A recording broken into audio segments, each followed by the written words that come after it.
Hello বন্ধুরা, তোমরা কেমন আছো? আশা করছি সবাই ভালো আছো। আবার সকালে চলে এলাম রান্না করতে। তো দেখো, এখানে বাঁধাকপি কেটে নিয়েছি, একদম ঝুড়ি ঝুড়ি করে কেটে নিয়েছি। দেখো, বাঁধাকপি যত ঝুড়ি করে কাটা যাবে খেতে মানে রান্নাটা তত ভালো হবে।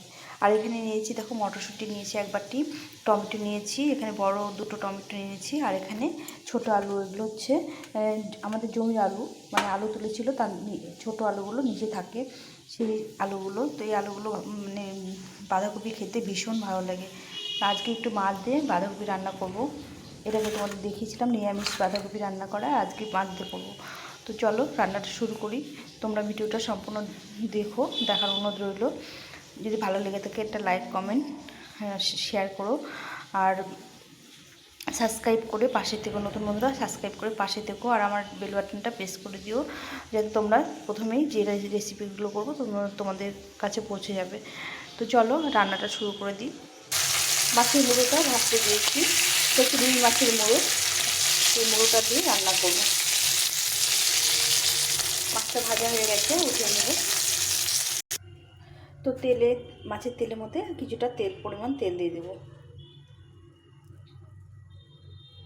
এভাবে বাঁধাকপি রান্না করলে খেতে ভীষণই ভালো লাগে। তো তোমরা দেখো কীভাবে রান্না করছি। তো প্রথমে আমি শুকনো লঙ্কা একটা দিয়ে দেবো, দুটো দিয়েছি। আর এখানে বেশ কিছুটা পরিমাণ জিরে নিতে হবে, জিরেটার পরিমাণটা একটু বেশি দিতে হবে। জিরেটা একটু নেড়ে চেড়ে ভেজে নিই। এর মধ্যে দিয়ে দেবো দুটো তেজপাতা,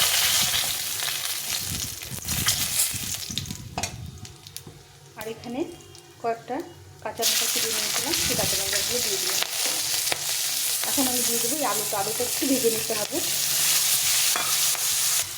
আলুটা দেখো সুন্দরভাবে ভেজে নিয়েছি। এখন আমি দিয়ে দেবো এর মধ্যে এই টমেটোটা একটু ভেজে নেব। এখানে আমি মশলা বেটে নিয়েছি, এর মধ্যে নেব পরিমাণ মতো লবণ,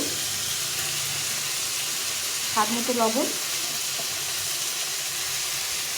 আর হলুদ গুঁড়ো নিয়ে এটাকে একটু জলে গুলে নেব।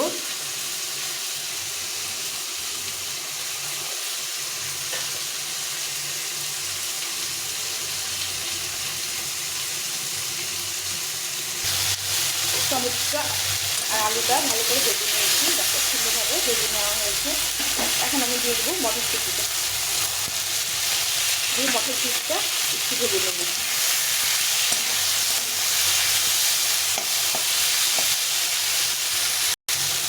সব কিছু ভালো করে ভেজে নিয়েছি। এখন আমি দিয়ে দেবো এই মশলাটা, ভেজে রেখেছিলাম মশলাটা। এই মশলাটা দিয়ে আবার কিছুক্ষণ ভালো করে কষিয়ে দিতে হবে।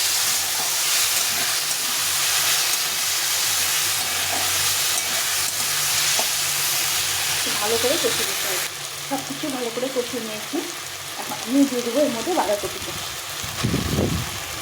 এইভাবে রান্না করলে না বাঁধাকপি খেতে ভীষণ ভালো লাগে। এর সঙ্গে আর কিছু প্রয়োজন হয় না, শুধু বাঁধাকপি দিয়ে ভাত খাওয়া যায়।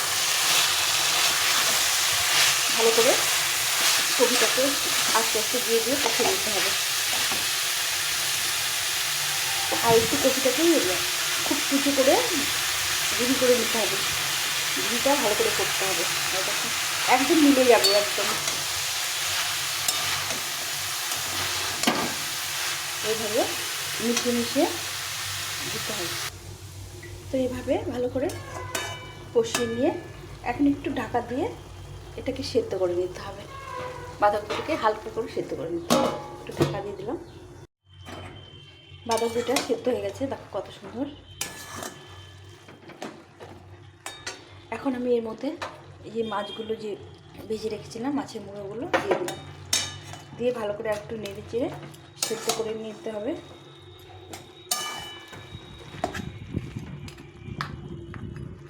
ঢেলে দিতে হবে।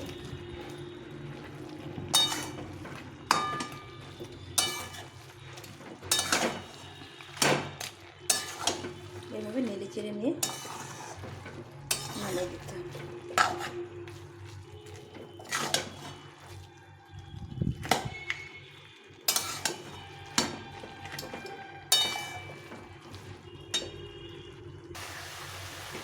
তো কপি ঘন্টটা হয়ে এসছে।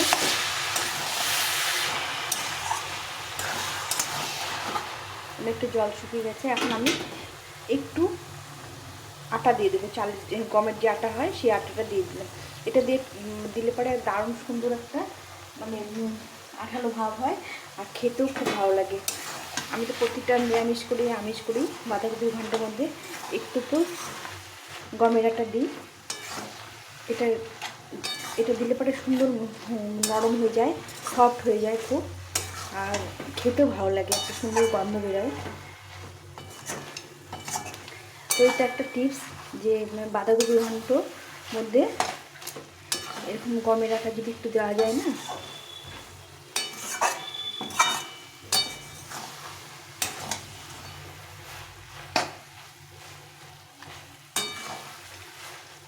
খুব সফট হয়ে যায়। একটু নেড়ে চেড়ে এখন নামিয়ে দেবো।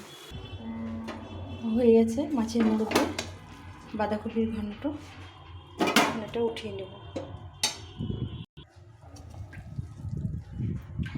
দারুণ সুন্দর একটা গন্ধ বেরিয়েছে, যেটা তোমাদের দিতে পারছি না।